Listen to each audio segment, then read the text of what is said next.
గోదావరి ప్రాజెక్టుల మీద రిటైర్డ్ ఇంజనీర్స్తోని ఒక కమిటీని నియమించారు అధ్యక్ష. ఆ కమిటీ ఇచ్చిన నివేదికను తమ ద్వారా ఈ సభ రికార్డులోకి మొత్తం తేదలుచుకుని ఇందులో కొన్ని అంశాలను మాత్రము నేను చదివి వినిపిస్తాను.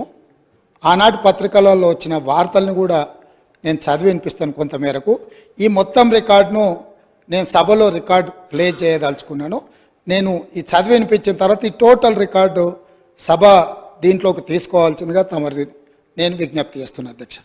ఈ report of committee barrages and Godavari and Pranahita Chevella. ఈ కమిటీని ఆనాటి ముఖ్యమంత్రి చంద్రశేఖరరావు గారు నియమించారు. ఇది 14 పేజీల కమిటీ నివేదిక ఇచ్చింది అధ్యక్ష. ఎవరు అధ్యక్ష ఇందులో ఇంజనీర్లు ముఖ్యమైన వాళ్ళు అంటే B Anantaramulu, B Venkata Ramarao, S Chandramouli, G Damodar Reddy, M Shyamprasad Reddy. 5 మంది ఇంజనీర్లతో ఆనాటి ముఖ్యమంత్రి, సాగునీటి పారుదల శాఖ మంత్రి ప్రాణహిత చేవెళ్ళ ప్రాజెక్టుల మీద తుమ్మిడిహెట్టి దగ్గర కాకుండా ఇతర ప్రాంతాలలో నిర్మించడానికి అవసరమైన రీడిజైనింగ్కు ఇక్కడ పునాది పడ్డది అధ్యక్ష. ఈ పునాది పడ్డ తర్వాత వీళ్ళు పూర్తి స్థాయిలో మొత్తం గోదావరి జలాలకు సంబంధించిన హిస్టరీని మొత్తం ఇందులో పొందుపరిచింది అధ్యక్ష. ఇదే కాకుండా వీళ్ళు aerial survey, physical survey, toposheets survey చేసి మొత్తం ఒక నివేదికను తయారు చేసి ఇచ్చారు అధ్యక్ష. అందులో పేజ్ నెంబర్ 5లో alternate locations for barrage. The members of retired engineers forum have conducted the aerial survey on 24/3/2015 to examine the feasibility of proposed site and feasibility of alternative sites on Pranahita River, etc.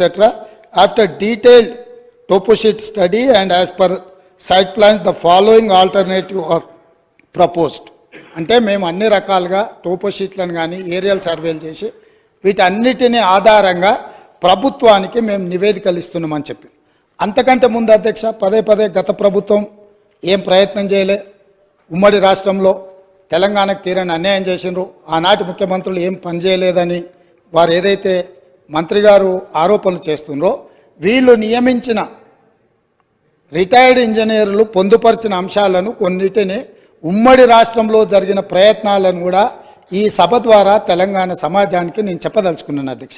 ఎందుకంటే వాస్తవాలనే ఇక్కడ చర్చించాలన్న ఆలోచనతోటి మనం ప్రత్యేకమైన చర్చను మా మంత్రివర్యులు ఉత్తమ్ కుమార్ రెడ్డి గారు దాదాపుగా నిద్రపోని రాత్రులు గడిపి నాకు తెలిసి వారు సరిహద్దుల్లో సైనికుడుగా మోహరించి యుద్ధాన్ని ఎదుర్కొని వచ్చిన సైనికుడు సరిహద్దుల్లో కూడా వారంత బరువైన గుండెతో ఉన్నారో లేదో నాకు తెలీదు.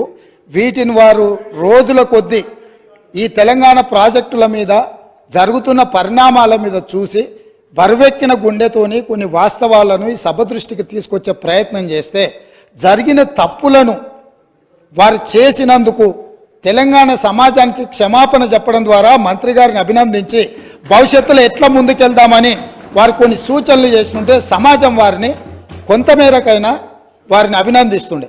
కానీ ఎదురుదాడి పూర్తిగా అంటే మంత్రి గారు వాస్తవాల ప్రాతిపదికన ఇచ్చిన పవర్ పాయింట్ ప్రజెంటేషన్ కూడా తప్పుల తడక అని చెప్పి దూషించడం ద్వారా గతంలో జరిగిన తప్పులను కప్పిపుచ్చుకోవడానికి తీవ్రమైన ప్రయత్నం చేస్తున్నారు అధ్యక్ష. అందుకే ఉమ్మడి రాష్ట్రం మనకు తీరని అన్యాయం జరిగింది, సాగునీటి ప్రాజెక్టులు ఎక్కడొక్కడ ఆగిపోయినాయని నీళ్ల కోసం కొట్లాడిన తెలంగాణ సమాజం ఉమ్మడి రాష్ట్రంలో న్యాయం జరగదన్న ఆలోచనతోనే ప్రత్యేక తెలంగాణ రాష్ట్రం రావాలి, ప్రత్యేక తెలంగాణ రాష్ట్రం కావాలి అన్నారు.